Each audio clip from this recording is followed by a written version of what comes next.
Salut Swan, Hello Louise. ça va? Bah écoute, ça va très bien, très à l'aise. J'ai hâte de Ouais. papoter avec toi. Ouais, je te remercie de venir sur ce podcast et de nous partager en tout cas ton histoire. Avec plaisir. Alors, vas-y, je te laisse nous parler un peu de toi. Eh ben écoute, que vous dire pour vous parler de moi. Donc je m'appelle Swan. C'est un prénom vietnamien qui signifie printemps. Et donc ça commence là mon histoire. J'ai envie de dire, je suis née au Vietnam le 11 avril 1996, ce qui ne me rajeunit absolument pas. Mais voilà, ça a commencé là-bas dans un hôpital Vietnam plutôt du Nord. Et voilà, accouchement sous X. Directement, je m'appelle Nguyen puisque mon médecin, enfin mon chirurgien qui m'a accouchée s'appelle Nguyen. Donc bon, prénom assez, c'est comme Dupont en France. Voilà, le nom de famille très commun. Et 3 jours plus tard, je découvre mes parents adoptifs, ce qui est très rare en général dans l'adoption, c'est assez long. Et du coup direct voilà, bien entourée, de l'amour dans tous les sens. À l'époque, il me semble, mes parents vivaient en Nouvelle-Calédonie. Après, pas très longtemps après, on a bougé en France, où j'ai fait mes premiers pas. Et apparemment, mes parents étaient pas préparés. Du coup, j'étais baladée dans un sac de sport à l'aéroport. Et ma pauvre mère, à un moment, était toute seule et elle se faisait grave juger par les gens parce que qu'est-ce que c'est que cette mère qui trimballe un enfant dans un sac de sport. Mais ils faisaient avec ce qu'ils avaient. Ils avaient pas trop prévu le truc et à une semaine Parce, près, c'était pas moi en fait. parce qu'en fait, ils étaient dans une démarche d'adoption et ils ont été surpris qu'il y ait une petite fille qui soit née et qu'ils puissent Alors ouais, rejoindre la famille aussi vite. c'était un peu marrant. En gros, je sais que ma mère voulait absolument adopter et mon père était médecin militaire dans tout ce qui était maladie tropicale, non, comment on dit. Bon, bref, c'est ceux qui ont géré le Covid, tout ça là, les virus, les maladies transmissibles, etc. Et et du coup, il était en lien avec justement cet hôpital, il me semble, quelque chose comme ça. Et il en avait parlé autour de lui, donc il savait que potentiellement il y avait des appels pour des adoptions. Et une semaine avant un appel, il y a je crois que c'était un petit garçon qui est prêt à être adopté. Mon père était en mode non, mais cette semaine j'ai trop de réunions, trop chargé, trop de trucs, je peux pas. Une semaine après, nouvel appel, c'est une petite fille qui vient de naître et tout. Mon père garde ma mère ou un truc comme ça et genre go quoi. Allez, c'est parti. Ouais, donc je me sens très très chanceuse pour le coup. Je me dis à une semaine près, j'aurais pu, ça aurait pu être le petit garçon et moi je sais pas ce que je serais devenue du coup. Tu sais pas où t'aurais été, et ni à quel endroit, ni avec qui, etc. Ouais, c'est ça. C'est un peu le jeu de l'adoption, quoi. On se dit, ça Ouais. s'est joué à quelque chose que nous-mêmes on maîtrise pas, en fait, et qui fait qu'aujourd'hui on est là où on est, et puis on en est hyper reconnaissant aussi, quoi. J'avoue, je suis très contente que mon père avait plein de réunions la semaine d'avant. Mais ouais. Après, mon père me dit souvent, ça se trouve, ça aurait été une meilleure famille, ça aurait été encore mieux. Moi, je lui dis non. C'est pas possible. Pas possible. Ouais, c'est ça. Et donc, t'as toujours su, enfin, tes parents t'ont toujours expliqué cette histoire d'adoption, que t'es arrivée, il y avait un petit garçon avant, et en fait, après, une semaine après, il y avait une petite fille qui les attendait. Alors la semaine avec le petit garçon avant, non, je l'ai pas su très très tôt, mais que j'ai été adoptée et tout, ouais, très jeune, ils avaient acheté des livres sur ça avec des illustrations, ils me les lisaient et mon père, je me souviens qu'il m'avait fait il m'avait dit, on t'a trouvé dans un angle de rue ou un truc comme ça, il essaie de schématiser le truc et t'étais dans un petit berceau et t'étais à l'angle, on t'a récupéré, tu vois. Et moi vraiment pendant longtemps j'avais cette image de ah ouais, ils m'ont récupéré comme ça dans la rue, genre trop chelou. Mais c'était un peu pour imaginer. Et après, j'ai compris au fur et à mesure du temps qu'ils étaient venus me chercher. Mais ouais, ils ont jamais été trop, ils ont jamais rien caché. Ils ont toujours expliqué et j'ai toujours su. Ok. Et le Vietnam, pour eux, parce que dans les procédures d'adoption, en général, on localise un peu les pays avec lesquels, dans lesquels on aimerait bien adopter. C'était un pays qu'ils avaient en tête ou ça s'est fait différemment? Alors je pense que c'était la proximité parce qu'à l'époque ils habitaient en Nouvelle-Calédonie et je pense que vu son métier, mon père était souvent en lien avec il a travaillé dans tout ce qui était pas rapatrié mais faire bouger des gens qui étaient au Vietnam pendant tous les trucs de guerre, de famine, de machin. Et donc je sais que c'est un pays où il a eu beaucoup de liens et je pense qu'il était en contact avec cet hôpital-là, le médecin qui était là-bas et donc voilà, c'était une époque aussi où l'adoption, je pense, se faisait pas pareil qu'aujourd'hui. Il y avait moins de procédures, c'était moins complexe. Et donc lui, bah voilà, médecin militaire aussi, ça aide, il était en lien avec les gens. Donc je pense que c'était plus par facilité. Tu vois, il pouvait avoir un coup de fil du mec, c'est bon, il y a une personne adoptée, tu veux pas. Ouais, et il y a quand Il est même cette pas dimension de lien avec le pays, en tout cas, oui, voilà. qui est vachement chouette derrière. Même pour toi, pour ta construction, j'imagine, après, de dire mon papa, il a travaillé dans ce pays, il a aidé des gens dans ce pays aussi, c'est hyper chouette. Ouais, c'est vrai que c'est cool. Après, pour le coup, il a fait l'Afrique, la Nouvelle-Calédonie. Enfin, il a fait que ça, voyager. Donc, bon, on en reparlera peut-être plus tard, mais pour le coup, je suis pas très, très proche de mes racines. D'accord. Je sais pas si tu veux qu'on en parle à quel moment? Je sais pas, bah, si tu veux, on peut en parler maintenant, remarque, oui. On peut, j'ai pas d'ordre chronologique spécifique. Voilà, les choses viennent au moment où elles viennent et voilà, on saisit l'opportunité. D'accord. Bah ouais, du coup, moi je trouve ça très cool. En effet, bah après je suis très fière en général qu'il ait œuvré dans plein de pays différents, souvent des pays malheureusement où il y a pas trop on va dire un peu défavorisés, pour apporter de la santé, de la culture, enfin plein de choses. Et le Vietnam, c'est vrai que c'est un pays.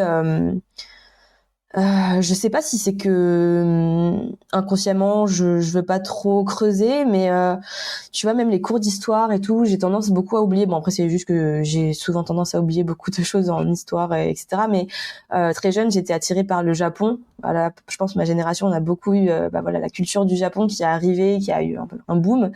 Et j'ai toujours été plus proche au final du Japon. J'ai toujours rêvé d'y aller plus que le Vietnam. Voilà, il y a une sorte de, je sais pas si c'est une culpabilité, mais ouais, j'ai pas pour l'instant cet amour de la culture vietnamienne, d'essayer de la comprendre, de la creuser, d'apprendre. Tu vois, c'est un peu pas indifférent, mais ouais. Et est-ce qu'à un moment, ça t'a effleuré l'esprit de retrouver tes parents biologiques? On attaque la question. Je pense que, alors tout le monde me la pose depuis toujours. Alors est-ce que tu voudrais les chercher, tout machin. Je suis toujours tiraillée parce que forcément, il y a une part de moi qui a une petite curiosité, mais en général, j'avoue que pas spécialement. Je pense peut-être il y aura des personnes qui se reconnaîtront, mais comme plusieurs personnes avec qui j'ai déjà échangé. Mais ma famille adoptive, c'est mon repère, c'est ma base, c'est ma norme. Donc j'ai pas besoin. Enfin pour l'instant, je ressens pas le besoin de chercher ma mère biologique par exemple. En plus, je sais que il y a quelques années, mon père m'avait dit si tu veux la chercher, il y a pas de souci, on essaiera, on trouvera des infos et tout. Je serai là et tout, mais prépare-toi au fait que potentiellement quand tu iras sur place, il y aura plein de personnes qui voudront être ta mère parce que du coup t'es une petite Vietnamienne qui est allée en Europe, qui a gagné, enfin qui a baigné dans de l'argent, enfin voilà, qui a accès à plus de choses que certaines personnes et donc qui voudront peut-être être ta mère et dire qu'elles sont ta mère alors que c'est pas forcément vrai. Donc c'était un peu en mode méfiance, mais pas négativement quoi, mais voilà. Attention à ça. Et j'ai pas eu cette curiosité. Par contre, depuis quelques temps, j'ai beaucoup la curiosité de mes origines dans le sens est-ce que je suis 100% vietnamienne ou pas. Et j'ai très très envie de faire des tests ADN pour savoir un peu plus d'où je viens dans le sens voilà, moi j'ai toujours cette sensation que je suis pas assez bridée pour être viette. C'est un peu bizarre comme phrase, mais pour moi, je suis pas 100% typée. Et donc, je me dis, ça se trouve, je suis un mix. Enfin, voilà. C'est plus cette curiosité, tu vois, de savoir est-ce que je suis 100% viette? Est-ce que, il y a un Américain qui a rencontré une viette et voilà, j'en sais rien, prostitution, pas prostitution. Voilà, voilà, j'ai un peu ces questionnements plutôt dans ce sens-là. Et je pense que le jour où je voudrais avoir des enfants, par contre, forcément, je vais vouloir creuser parce que, pour expliquer aux enfants d'où je viens, je pense qu'à ce moment-là, j'aurais envie de savoir. Ok. Et après, oui, c'est comme tu dis, après, il y a un peu tout ce qui est aspect à l'imaginaire de ma maman, avec qui elle était, qu'est-ce qui s'est passé. Enfin, et je pense que beaucoup d'entre nous, en tout cas, se posent ces questions de est-ce qu'elle était avec un mec qui était avec une peau de couleur différente que la sienne, en tout cas. Est-ce que elle a eu même d'autres questions, enfin que moi je me suis posé aussi, hein, mais est-ce qu'elle a eu une belle vie ou est-ce que déjà est-ce qu'elle a encore envie ou pas? Ouais, c'est vrai, il y a cette question aussi. Est-ce qu'elle a eu d'autres enfants, tu vois, enfin des choses. Enfin, moi, c'est des questions que je me suis beaucoup posées, donc c'est pour ça que ça m'intéressait de te poser la question. Ouais, je comprends, et je pense qu'on a tous ce questionnement, et en plus, tout ce questionnement, en vrai, il vient appuyer aussi le point de pourquoi est-ce que j'ai été abandonnée. Parce que forcément, si elle était dans une situation de misère, de famine, où elle avait déjà d'autres enfants, et que c'était super dur, ou j'en sais rien, et que forcément, tu peux expliquer le fait que tu étais abandonnée. Si tout allait bien dans sa vie, si elle était super heureuse, forcément il y a d'autres questions derrière de bah alors pourquoi, et puis pareil ouais aussi le fait de savoir le père. Moi je sais pas pourquoi j'ai une sorte de conviction de peut-être j'ai été issue d'un viol ou tu vois c'était un truc un peu pas désiré dans ce sens-là. Et j'imagine que ça justifierait pourquoi j'en ai autant peur. Après, tu me diras, personne n'aime être violée. Mais moi, j'ai vraiment une peur assez phobique. Donc, ouais, c'est un peu des questions comme ça. Je comprends les mêmes questionnements aussi. Ouais.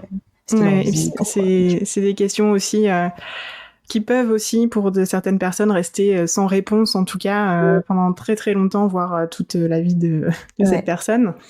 Mais je pense en tout cas que s'il y a moyen d'avoir quelques réponses si on a envie d'y aller, mais il faut avoir un courage quand même, tu vois, d'aller affronter, parce qu'on a cette notion d'inconnu complet. Ouais. Et pendant, tu vois, l'enfance, l'adolescence, même quand on grandit, je pense qu'on inconsciemment aussi, on se construit un peu des histoires sur cette adoption. Et on peut aussi se dire, oula, c'est pas du tout ce que j'avais imaginé ou même pensé imaginer, tu vois. Donc, et Ouais, la parfois ça réalité peut qui te aussi frappe. être et parfois ça peut être aussi de très belles histoires, quoi. Donc voilà, il y a une part de doute, en tout cas sur ce sujet-là, ouais, qui prend sa place, quoi. Ouais. Et je pense que tu vois, ce truc du test ADN, évidemment, c'est pour. Enfin, moi, je sais que c'est vraiment pour l'aspect plus génétique, mais je sais que les applis peuvent te mettre en lien avec si ta sœur, ton oncle, ta tante, ton cousin Germain ou j'en sais rien a fait aussi le test. Tu peux savoir qu'il existe et potentiellement tu peux essayer de le retrouver si la personne est ok, je crois. Enfin bref, il faut qu'il y ait du consentement des deux côtés. Donc forcément, inconsciemment, je sais que peut-être je vais retrouver ces personnes-là. Et donc, en effet, le livre s'ouvre du passé. Concernant ton enfance, ça s'est passé comment? Et bah écoute, moi je dis toujours que j'ai une enfance dorée. Je pense aussi forcément parce que en fond, tu te dis j'aurais pu rester dans un orphelinat toute ma vie ou bon, j'en sais rien, ou finir à faire des Nike. Bon, je fais toujours cette blague, c'est pas drôle, mais voilà, on sait pas en fait. Et en soi, l'enfance était dorée parce que j'ai eu des parents aimants, on n'était pas financièrement dans la merde, j'ai pu voyager, j'avais une famille voilà bienveillante et tout, mais en soi ça c'est mon prisme à moi parce que je me rassure comme ça, mais en soi j'ai vécu des choses quand même assez traumatisantes puisque ma mère adoptive est décédée quand j'avais 7 ans à peu près d'un cancer et du coup après c'est mon père qui s'est occupé tout seul avec la famille, mais pendant les vacances tout ça, mais sinon il s'est occupé de moi tout seul, donc j'imagine pour lui c'était dur. Après ce qui est top c'est que je l'ai pas trop ressenti. Pour moi il a vraiment super bien géré.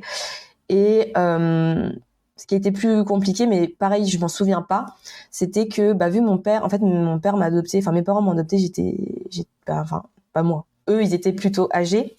Et du coup, tout le monde faisait un peu la blague, apparemment, à l'école primaire, je crois, genre CP, tout ça, parce que mon père venait me chercher en vélo, et bah, forcément, par rapport aux autres parents, il était très vieux. Enfin, très vieux. Je suis pas gentille, mais bon, voilà, il était plus vieux que la moyenne. Et du coup, les enfants étaient là en mode ah c'est ton papy qui vient te chercher, machin, etc. Et il me raconte souvent l'anecdote que bah voilà, il se moquait un peu de moi. Je montais dans le vélo, tu sais ces petits les petits sièges derrière le vélo où tu peux t'asseoir. Et apparemment, je le prenais dans mes bras et je disais moi je m'en fiche que tu sois vieux, je t'aime quand même et tout machin, genre trop chou. Mais tu vois, je pense que inconsciemment ça a quand même ça fait quand même quelque chose, même si t'essayes de dire non, ça me touche pas et tout. Après pour le fait que j'étais visuellement différente, on va dire, enfin voilà, que j'étais asiatique et que j'ai grandi dans une ville qui s'appelait Saint-Mandé où il y avait pas beaucoup d'asiatiques et de noirs, etc. Je l'ai pas vraiment, enfin on m'a pas trop jugée pour ça, j'ai l'impression. J'ai eu des petites formes de racisme, mais c'est plus des gens dans la rue qui qui disent bonjour en chinois ou qui te font les yeux bridés, tout ça, bon, bref. Mais sinon j'étais pas rejetée pour ça. Mais c'est vrai que vu qu'il n'y a pas beaucoup d'autres Asiates, j'ai pas pu trop connecter avec des gens de cette culture. Après, j'ai eu une belle-mère viette, mais bon, je l'ai un peu rejetée parce que c'était compliqué pour moi. Mais ouais, du coup, je pouvais pas trop m'identifier à d'autres personnes, je pense. Donc, j'aimais bien être la meuf différente. J'ai beaucoup joué sur ça, je pense, après. J'étais l'émo de service, un peu, voilà, goth, manga, tout ça. Mais ouais, sinon, l'enfance plutôt cool. Et tu me dis si tu veux pas en parler, mais ta belle-mère Viette, tu l'as rejetée, pourquoi? Parce qu'il y avait le côté vietnamien ou? Alors non, vraiment pas le côté vietnamien. Je pense que c'était vraiment juste... elle est arrivée... Bon, en vrai, elle est pas arrivée tout de suite, mais elle est arrivée après le décès de ma mère et j'avais peur qu'elle essaye de la remplacer. Et forcément, mon père lui donnait de l'attention, ce qui est normal. Et je pense que j'avais un peu une jalousie de, tu vois, moi aussi je veux exister. C'est qui cette nouvelle personne? Enfin bref, j'étais jeune aussi, hein, donc. Mais ça pour le coup, c'est un truc que je regrette pas mal, de l'avoir un peu rejetée. Je l'ai un peu mise à l'épreuve aussi et tout. Mais pour le coup, pas le côté viette. Ce qui était cool parce que, enfin, le fait qu'elle soit viette, elle faisait un peu de la bouffe viette. Elle m'avait acheté des tenues traditionnelles, etc. Mais pour le coup, je pense que vu que je l'ai rejeté elle, j'ai aussi un peu rejeté ça et je suis pas rentrée dans le délire. J'ai pas cherché plus à assimiler tout ça. T'es encore en contact avec elle? Non, ils sont séparés il y a, Ok. il y a un petit bout de temps quand même. Entre-temps, il a rencontré une autre personne et ils sont mariés, mais pas vieille du tout. Et c'est vrai que je lui ai dit que trop tard, que justement j'étais désolée et que voilà, j'avais quand même beaucoup aimé qu'elle s'occupe de moi, elle était hyper présente et tout. Et non, j'ai pas du tout de nouvelles et j'avoue, je cherche pas spécialement à en prendre la vie et tout ça, donc non. Ça marche. Ton adolescence, alors après, quand t'es rentrée un peu au lycée et tout ça, cette période-là, cette crise d'adolescence, si t'en as fait une? Ouais, alors j'en ai fait une, mais parce que j'étais en relation avec une personne qui était toxique, profil pervers narcissique, tout ça, donc je pense que ça a pas aidé, parce qu'en soi, sinon, j'étais plutôt sage, j'étais une fille très très très sage, donc ça a été plutôt dur avec la relation avec mon père, avec cette relation, ce couple toxique. Après, je sais pas si j'ai eu une grosse crise identitaire, mais j'essayais vraiment, en tout cas, d'affirmer ma différence et ouais, bah émo, écouter du métal, du visual kei, enfin bref, des trucs un peu que personne dans mon collège lycée écoutait, puisque c'était un truc un peu catho, enfin remarque catho, où il y avait plus de juifs que de catholiques, mais c'était vraiment pas, enfin on était peut-être 3 émos dans tout le lycée, dans toute l'école, mais ouais, je pense que ce qui a été le plus compliqué, c'était vraiment cette relation toxique qui a duré quand même 5 ans et qui a pas mal joué sur le fait de me renfermer, de me renfermer, de rester plus souvent avec cette personne et j'ai l'impression d'être passée un petit peu à côté de cette jeunesse classique. T'en as vécu une quand même, du coup. Oui. Différente peut-être, mais Voilà. différente de ce que t'imaginais, je pense. Mais en tout cas, t'en as vécu une, voilà, à ta propre Ma façon. manière et voilà, c'est ça. Ok. Et donc cette relation toxique, comme tu dis, elle t'a fait remettre en question des choses justement sur toi, ton lien aux personnes, etc. Mon lien en personne, en général, oui, puisque cette personne voulait que je sois exclusivement souvent avec elle et un peu m'accaparer. Après, j'ai su quand même, je pense, garder le lien avec les autres. Ce qui a été marrant, par contre, c'est qu'à la toute fin de la relation, quand on s'est séparés, même avant la fin, j'ai eu cette phrase de ouais, mais toi moi quand je t'ai rencontré, je m'attendais à sortir avec une, entre guillemets, vous me voyez pas faire des guillemets mais j'en fais, avec une vraie asiatique, donc qui a une culture, qui a la culture qui va avec, etc. Et en fait, j'avais l'impression que c'était un peu une déception pour cette personne. Voilà, t'es pas vraiment asiatique.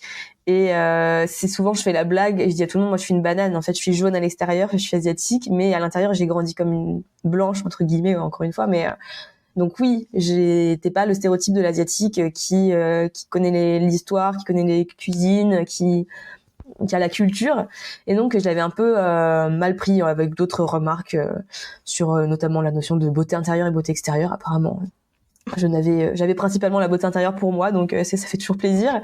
Mais bref, donc ouais, c'était ça. Je me souviens, c'est une petite remarque qui m'avait un peu quand même, tu vois, ça fait pas du bien de qu'on te dise ça en pleine tronche.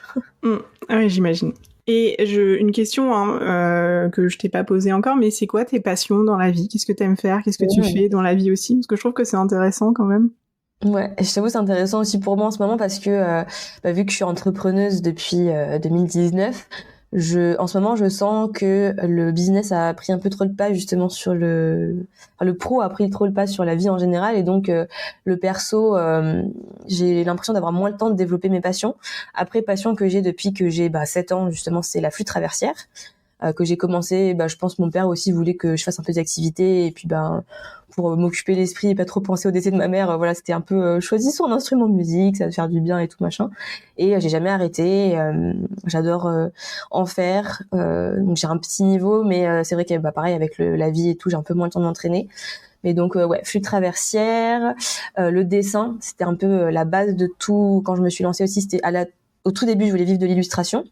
Donc depuis que j'ai 7-8 ans, pareil, j'ai découvert les mangas, et donc à la base je voulais être mangaka, et puis après je me suis dit non, en fait c'est dur. On va prendre un truc un peu plus réaliste. Donc après j'ai fait des études de mode, mais voilà, le dessin en tout cas c'est une passion que j'ai depuis tout le temps, mais malheureusement pareil, j'ai l'impression de pas prendre le temps, et je suis un peu débordée par tout le reste, donc j'ai pas trop le temps, l'énergie d'en faire régulièrement, mais c'est une très très grosse passion. En fait, ça m'apaise beaucoup. C'est un peu comme quand il y en a certains, ils cuisinent, et tu sais, au bout d'un moment, tu penses plus à rien, t'es dans le flow et tout. Le dessin, c'est pareil, je me mets une musique, je me mets un Disney, je dessine, et puis je me laisse porter par le truc, mon cerveau se vide. Disney, ouais, une grosse passion aussi. L'univers, je sais pas si on peut dire que c'est une passion. Les films, l'univers, Disneyland, tout ça. Et puis la bouffe, alors pas dans le sens gastronomique, même si j'essaye un petit peu de m'y intéresser, mais juste la nourriture, bouffer des gâteaux, la nourriture en général j'aime bien. Et puis et là de plus en plus, c'est une passion alors j'avais avec mon père, enfin je faisais avec mon père quand j'étais très jeune, le fait de voyager, parce qu'il voyageait beaucoup et il m'emmenait beaucoup avec lui, et je l'ai un peu perdu pareil. Et là je suis en couple avec quelqu'un qui est très porté voyage aussi, donc ça réveille des envies de faire le tour du monde, de découvrir des pays, et justement de retourner au Vietnam, je l'espère. Enfin, j'y étais déjà retournée quand j'avais 6 ans avec ma mère, avant qu'elle décède, mais je m'en souviens pas du tout. T'as aucun souvenir de ce voyage au Vietnam ? En fait, j'ai peut-être 2-3 souvenirs des rues, un peu de l'ambiance, mais sinon j'ai l'impression que je me forge des souvenirs avec les photos que j'ai. Donc c'est pas, enfin, j'ai pas l'impression que ce soit vraiment des souvenirs de moi, c'est juste oui, c'est vrai, c'est des images que j'ai vues, des photos qu'on a prises et qu'on a imprimées plus tard. Mais pour le coup, j'ai vraiment envie d'y retourner, aussi moi adulte, parce qu'à l'époque, je pense que c'est un peu un voyage aussi plus pour ma mère, parce qu'on savait qu'elle était malade, et que, enfin, c'était un peu c'était un peu une période compliquée. Et là, j'ai envie d'y aller seule ou avec mon chéri, mais plus moi, vraiment redécouvrir le pays avec mes yeux, m'en souvenir, m'imprégner de l'ambiance et tout ça. Oui, c'est sûr qu'à ton âge aujourd'hui, tu vivras les choses différemment aussi de quand tu avais 6 ans. Et quand tu avais 6 ans, est-ce que c'était, enfin, je pense que tu as un peu répondu, mais est-ce que c'est toi qui avais demandé à aller au Vietnam, ou c'était vraiment l'initiative de tes parents qui t'ont proposé d'y aller ? Que j'ai vraiment pas trop de mémoire, mais il me semble que mon père m'avait dit que c'était vraiment plus la volonté de ma mère. Et c'est comme, enfin, elle était assez religieuse, elle a fait Lourdes aussi avant de partir et tout ça. Donc je pense que c'était un petit peu aussi pour elle un moyen un petit peu de me faire visiter, de me faire découvrir, mais aussi pour elle de se dire j'ai pu la ramener dans son pays avant que ça soit trop tard, ou je sais pas trop. Mais moi, je pense pas que ça venait de moi. Je t'avoue, je m'en souviens pas. Ok, donc là, la prochaine fois, en tout cas, t'es sûre et certaine que ça viendra de toi, quoi. Ouais, oui, non, c'est sûr. Et du coup, Asie, enfin moi, mon goal, là, c'est le Japon l'année prochaine. Mais après, j'aimerais vraiment faire un tour de l'Asie et le Vietnam. Potentiellement, si j'ai fait des tests ADN et que j'ai des gens rencontrés, je les rencontrerai. Mais ça, on verra. Est-ce que tu as déjà été accompagnée par un psychologue ou quelqu'un, en tout cas, sur ces sujets de l'adoption, tu vois, de pays d'origine ? Eh ben, écoute, je t'avoue, pas du tout. J'ai déjà été accompagnée, donc suite au décès de ma mère, plutôt par rapport à ça. Et il me semble pas qu'on avait spécialement abordé le sujet de l'adoption. Et en fait, c'est un peu quelque chose que j'ai toujours gardé à l'intérieur et qui, quasiment toute ma vie, a été un non-sujet. Comme je te disais, genre, moi, je suis une Calaine. Enfin, voilà, mon nom de famille, je suis de cette famille-là, et j'ai jamais eu trop de rejet en face, ou de perception que je pouvais ne pas appartenir à cette famille, enfin à qui je suis dans ce cadre-là. Et du coup, j'ai jamais eu besoin de me faire accompagner par rapport à ça. Par contre, je pense que ça va arriver. Tu vois, je pense que plus je grandis, plus je me rapproche de la trentaine, tu vois, de peut-être aussi, je me dis l'âge à laquelle potentiellement ma mère m'a eu, ça se trouve elle m'a eu très jeune, je ne sais pas, on ne sait pas. Mais je pense que ouais, il y a des choses qui vont se creuser. Et aussi, tu vois, avant je regardais pas spécialement beaucoup de films, de séries, de documentaires sur ça. Et là, depuis peut-être 4-5 ans, parfois sur Netflix, sur YouTube, je vois des émissions sur l'adoption, ça commence aujourd'hui, des documentaires, suivre des gens qui font ce parcours-là. Et bah forcément, je chiale comme une merde, j'en peux plus, je trouve ça trop beau ou trop triste. Et en fait, je pense que c'est que ça me travaille au fond, mais pour l'instant, je suis pas encore à 100% dans la démarche. Parce que je pense, comme tu dis aussi, je sais que derrière, ça peut bouleverser ma vie, comme la vie de ma mère, enfin de ma famille biologique. Enfin, il y a plein de questions qui se posent. Donc, pour l'instant, je me dis, je suis bien dans ma vie actuelle. Je vais pas tout bousculer. Voilà, doucement mais sûrement. Il n'y a pas besoin d'aller creuser pour le moment, en tout cas. Ouais. Et alors, en activité professionnelle, t'es sur quel sujet ? Alors, depuis le début d'année, donc là on est en 2022, j'essaye de vraiment ne plus être brand designer, qui était mon ancienne activité, donc tout ce qui était le fait de designer une marque, autant la stratégie que tout ce qui était créer un univers reconnaissable, visuel notamment, identité visuelle. Et là, j'essaye plutôt d'être dans l'accompagnement, le conseil, plus que dans le faire. Donc accompagner les personnes justement à définir cet univers, cette identité, à le retranscrire visuellement avec mon processus, mon expertise et voilà, être plus dans l'accompagnement, pardon, le conseil, le suivi, les formations, etc. Et alors, je vais te faire un parallèle. Tu vas peut-être dire c'est naze ton parallèle, mais détends-toi un peu, regarde les choses un peu plus loin, Louise. Mais j'ai trouvé drôle, entre guillemets, c'est pas drôle du tout, mais qu'en fait, t'accompagnes les gens sur leur quête, dans leur quête d'identité professionnelle, en tout cas. Et je trouve que pour quelqu'un qui a été adopté, enfin, en tout cas, sur l'adoption, il y a énormément de sujets sur la quête de l'identité, du sens que tu donnes à ce que tu fais, à ta vie, etc. Et je trouve qu'il y a un lien quand même entre cette activité professionnelle et sur peut-être ton histoire ou voilà, enfin peut-être quelque chose qui te dépasse, qui me dépasse aussi, tu vois, mais je trouve que c'est chouette. Ouais, et c'est très... Alors, je t'avoue, j'ai un micro-bouleversement interne, là. Pardon. Non, t'inquiète, parce que c'est si vrai, et c'est fou que je m'en sois pas rendu compte avant. Et là, il y a plein de trucs qui sont en train de s'interconnecter dans ma tête. Mais oui, totalement. Et en fait, c'est marrant parce que récemment, je me disais, vu que je fais du personal branding, donc c'est le fait de miser sur sa personnalité pour se démarquer avec son entreprise, le sujet de l'adoption, j'en ai déjà parlé, je le cache pas, mais j'en fais pas un gros sujet parce que j'ai pas envie que les gens soit en mode la pauvre Swan, pas la pauvre Swan, mais tu vois, genre ouais, elle met ça en avant alors que ça n'a rien à voir, enfin c'est pas non plus un truc qui est hyper important par rapport au business et tout, alors que comme tu dis, en fait ça fait totalement sens. Et en fait cette quête de moi-même et cette capacité à introspecter que j'ai naturellement, j'ai mis le doigt dessus il y a pas longtemps, en fait c'est totalement il y a une sorte de déformation, alors pas professionnelle du coup, mais une déformation du personnel dans le professionnel. C'est écoute, merci pour cette corrélation que j'avais jamais vue et qui va me faire beaucoup cogiter, je sens. Là, ça y est, j'ai mon cerveau qui est déjà en train de partir. Gérard, mon petit hamster, là, dans mon cerveau, il est en train de faire des petits tours.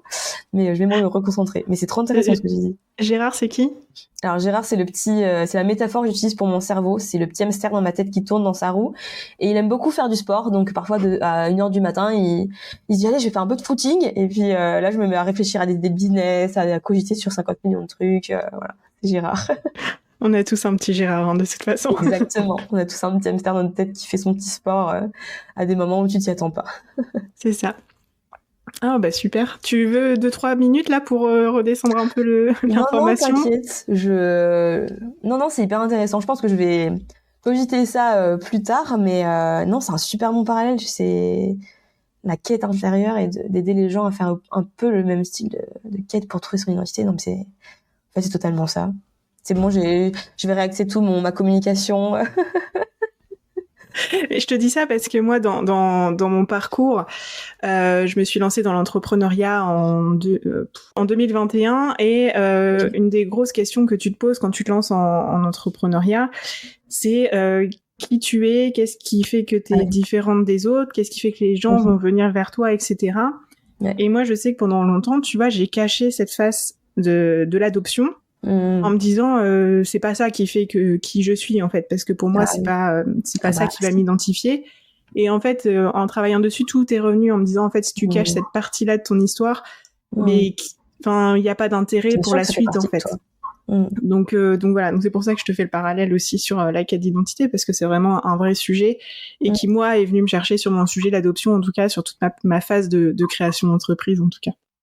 Trop intéressant. Et je pense que, alors je sais pas, ça se trouve ça dépend des gens en fait, mais j'ai l'impression que quand on est adopté, c'est pas forcément, en fait, vu c'est notre norme, ça devient un non-sujet, on n'a pas forcément envie d'en parler et pas avoir cette réaction en face de ah bon, ah d'accord. Et moi je sais que j'ai jamais envie j'ai pas envie de paraître faible. Même si je sais que la vulnérabilité c'est une énorme force et j'essaye vraiment tout le temps, c'est une de mes valeurs très fortes d'être transparente, mais j'ai jamais envie qu'on me dise, c'est comme quand je dis que ma mère est décédée, oh mince ma pauvre, etc. Je m'en sors, j'ai survécu, même si évidemment ça fait partie des traumas de la vie, tu vois, mais j'ai pas envie que ça devienne un gros sujet, tu vois. Donc je pense que c'est ça aussi, t'as pas envie qu'on vienne trop te questionner sur ça et que ça soulève des trucs, alors que pour toi c'est un fait, quoi. Ça fait partie de notre vie, en fait. Enfin, voilà, ça fait partie de notre vie, point. Et comme tu dis, c'est un non-sujet parce qu'on n'a pas besoin d'en parler, en fait. Enfin, alors si, par période, évidemment, on a besoin sûrement, évidemment, d'en parler parce que il y a des choses qu'il faut dire et exprimer aussi, mais en même temps, quand on est avec nos amis, on va pas se dire, au fait, oubliez pas, j'ai été adoptée, hein, ou au fait, pour info, enfin, il y a pas besoin, c'est pas un sujet de conversation qu'on a, en tout cas. Moi, j'ai des amis très peu, parce qu'il y a pas beaucoup de monde qui est au courant que j'ai été adoptée. J'ai une amie, j'ai dû lui montrer ma carte d'identité pour lui montrer que j'étais née à l'étranger, parce qu'elle me croyait pas, tu vois. Ah ouais, oh putain, c'est fou. Bah, tu vas pas t'amuser à inventer ce genre d'histoire, bah. Mais je te promets, elle me croyait pas. Je dis, bon, bah écoute, je te sors ma carte d'identité, tu vois là où je suis née, en Pologne, machin, c'est écrit, nanana. Et ce que j'ai trouvé chouette, c'est que après, c'est pas devenu un sujet, tu vois. C'était, ah bah d'accord, ok, bah écoute, si tu veux en parler, on en parlera, y a pas de souci, mais on continue notre vie, quoi. Enfin, vraiment. Et j'ai trouvé ça très bienveillant, en tout cas, comme façon de gérer l'information, parce que ça peut être un peu déroutant, quoi. Après, tu peux avoir des questions pas méchantes, mais qui peuvent être un peu mal amenées, et toi, du coup, tu sais pas comment répondre et tout. Donc, je comprends. Non, c'est cool. Ouais. Et je t'ai pas posé la question, t'as des frères et sœurs? Alors, du coup, des demi. Alors, du côté de ma mère, elle avait eu un fils. Mais du coup, vu qu'ils m'ont eu tard, c'est des demi-frères et demi-sœurs qui ont plus de 40 ans, tu vois. Il y a un décalage. Mais donc, du côté de ma mère, j'ai un frère, demi-frère, mais qui est sorti de mon cerveau parce que on l'a plus jamais vu, il a plus pris de nouvelles. Enfin, après ma majorité, tout ça. Enfin, après même que ma mère soit décédée, tout ça. Donc on sait pas trop. Et du côté de mon père, j'ai 2 grands demi-frères et une grande demi-sœur, pareil, qui ont 40 ans passés, avec qui j'ai pas grandi, donc j'ai pas énormément de liens. Ils sont partis tôt et puis ils sont issus d'un premier mariage. Donc voilà, moi je suis la seule fille de mes 2 parents. Et là, mon père s'est remarié récemment, il y a 2 ans, avec une femme qui a aussi une fille. Et du coup, elle a 8 ans maintenant, 7-8 ans. Donc, j'ai une demi-sœur super jeune et des demi-frères et demi-sœurs plus âgés. Donc, c'est très marrant. Ok. Mais ce qui est drôle, c'est que tu vois, je suis plus proche de cette petite demi-sœur. Parce que vu qu'elle vit avec mon père et ma nouvelle belle-mère, moi j'appelle ma jolie maman, du coup je suis plus proche d'elle, vu que je vais voir mon père, j'essaie de voir mon père tous les trimestres, alors que mes grands demi-frères, demi-sœurs, ils font leur vie et je les vois même pas aux réunions familiales parce qu'ils viennent pas forcément, mais enfin voilà, j'ai pas trop de nouvelles, ils font leur vie et du coup ils sont là, mais c'est pas une relation de frères et sœurs, quoi. Oui, t'as pas créé ce lien de famille vraiment fort avec eux, quoi. Et c'est, à contrario, c'est ce que t'es en train de créer avec cette petite demi-sœur. Ouais.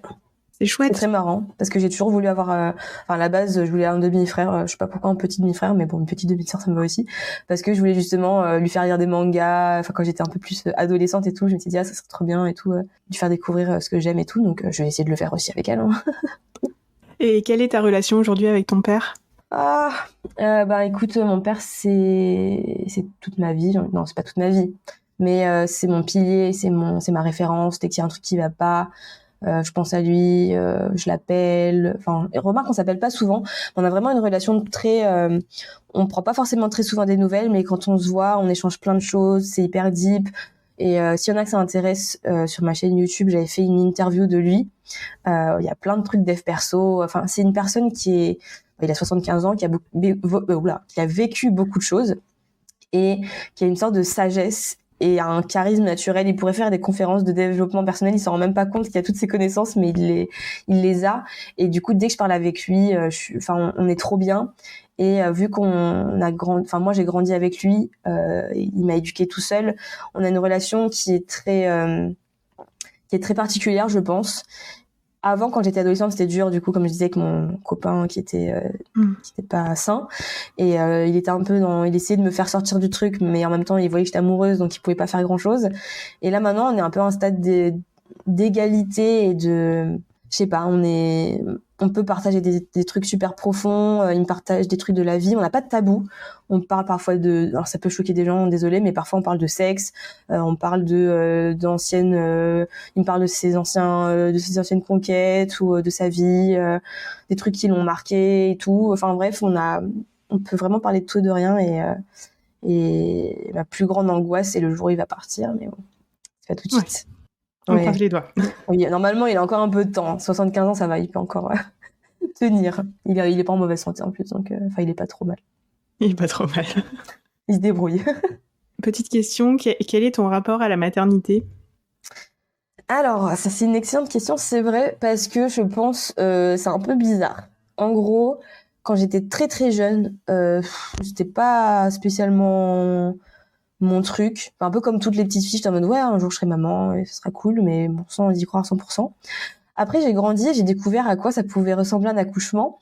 Et je me suis dit, en fait, lol, j'ai pas trop envie d'accoucher, donc l'adoption, why not? Mais vraiment par phobie d'accouchement. Hein. Et c'est juste pour ça. Et en fait, vu que je sais que l'adoption, c'est quelque chose qui fonctionne, puisque je l'ai vécu et que je suis hyper fière de mon parcours et que pour moi, on a trop bien réussi avec mon père, c'est une possibilité, c'est une porte. Même si c'est plus difficile, ça m'évite d'accoucher et ça me permet d'avoir un enfant qui va échapper potentiellement à une vie où il a été abandonné, voilà, il y a plein de raisons qui font qu'il peut pas être avec ses parents biologiques. Donc je peux lui apporter quelque chose de mieux entre guillemets et j'ai pas à le porter pendant 9 mois et tout ça. Par contre, depuis que je suis avec mon nouveau chéri, j'ai pour le coup un peu plus de si j'accouche mais que je suis avec lui, j'ai moins peur. Donc, les deux options sont là. Je suis même pas sûre de vouloir des enfants parce qu'il y a aussi cette réflexion de est-ce que dans le monde dans lequel on vit, j'ai envie de rajouter un petit être de lumière, j'allais dire, mais de lumière dans un monde pas forcément très lumineux.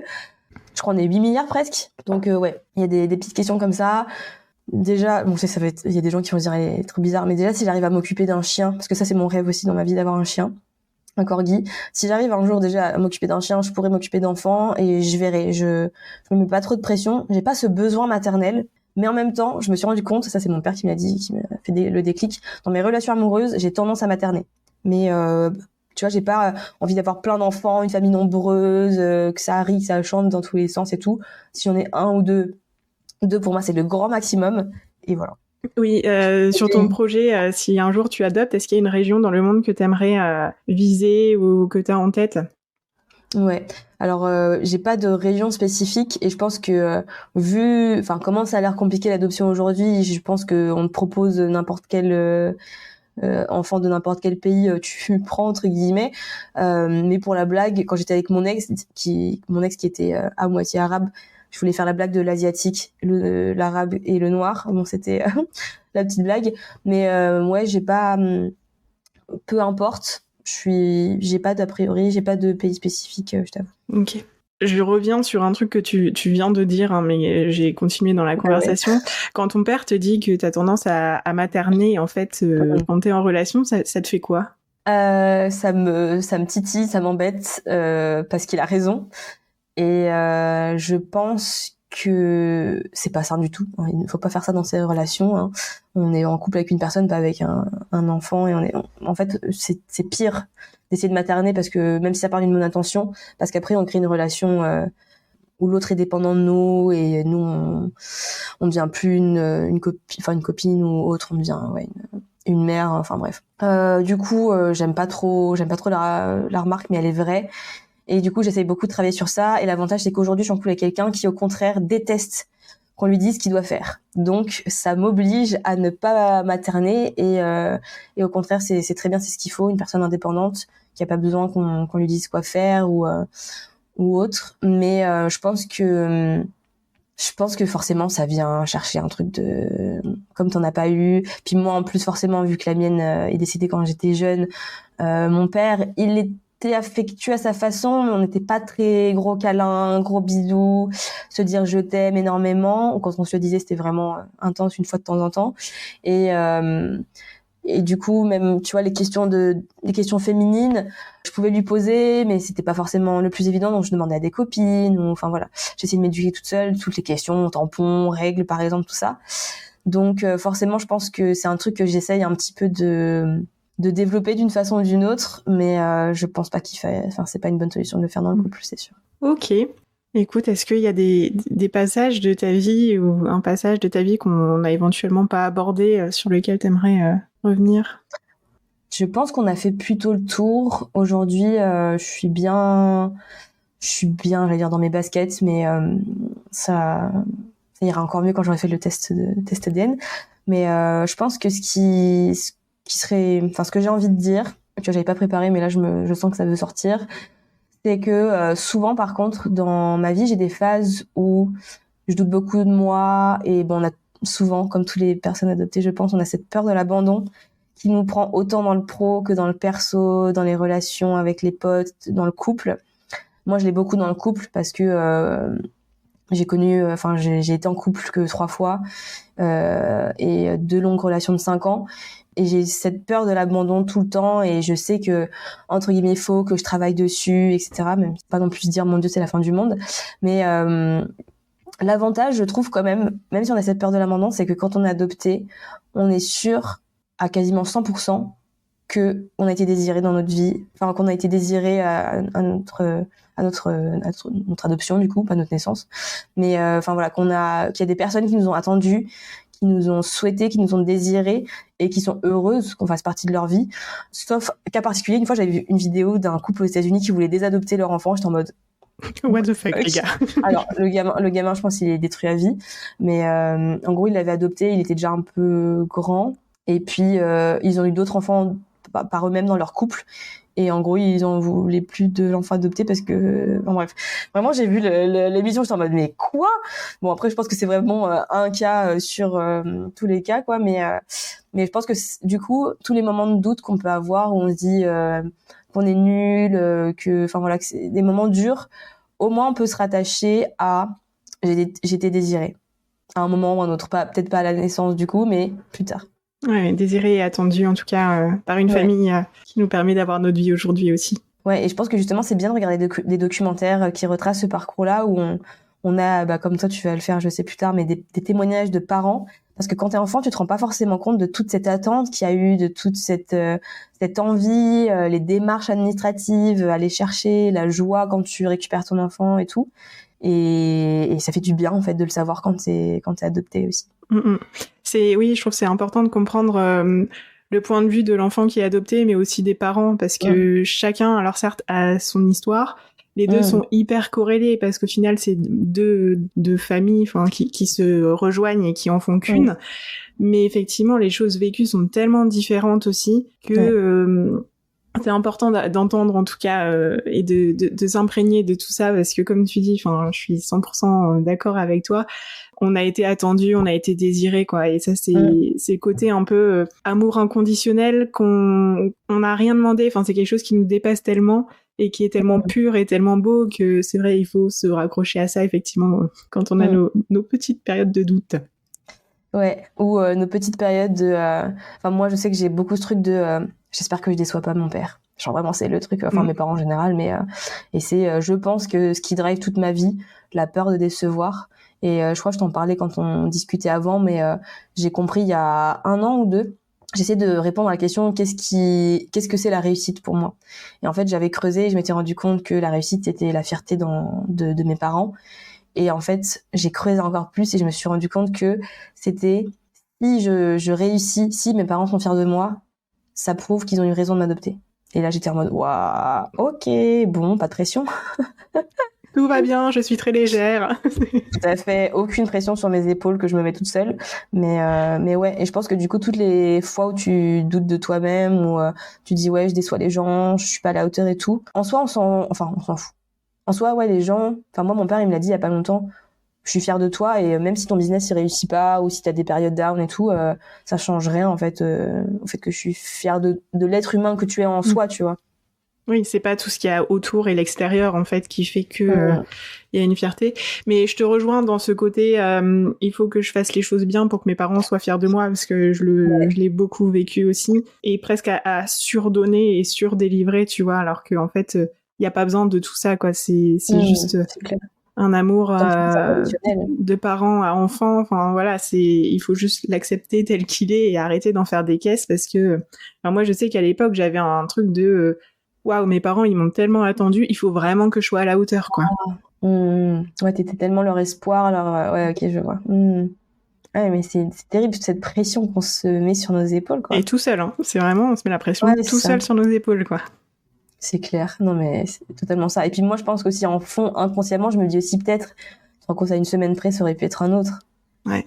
Qu'est-ce que je lui ai enlevé à cette personne et bon, bref. Mais bon, c'est la vie. On va changer ça, donc. C'est vrai. Super. Bah écoute, je te propose qu'on s'arrête là. Bah ouais, c'était top. Merci, Génial. Louise. Merci à toi pour ton témoignage, ton parcours. En tout cas, ça m'a fait hyper plaisir de t'entendre. Pour les personnes, en tout cas, qui écoutent ce podcast, si vous souhaitez échanger avec Swan, je vous mettrai le lien de son compte Instagram, si ça te va, et de sa page YouTube aussi, parce qu'elle fait des vidéos hyper chouettes, dans la description de cet épisode. Et puis, n'hésitez pas à nous faire vos retours sur cet échange. Carrément. Merci Louise, merci pour ce podcast. Merci à toi.